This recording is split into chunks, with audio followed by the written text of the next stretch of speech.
Ang daming binabati sa magkabilang kupunan. As we have a safety battle looming here, Mark.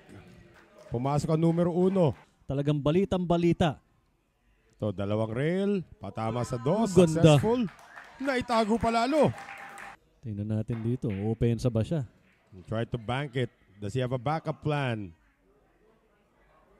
Dahil yung red 3 nandun sa taas, he opts for defense. Expected naman. Kita pa rin eh. Unless puro ang tama niya rito. Nasira na nga yung cluster na yon. Oh, wow. Pagkakasya pa pala yan dun. So Salinel may have to go 2 rails para tamaan lang itong numero 2. 1 rail na lamang. And bebenta si 2. Pero ang kagandahan doon, ang hirap ng papunta sa 3.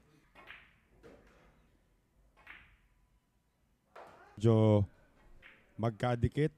And he's single-handedly doing. Curious to see kung anong gagawin niya sa 8 dito.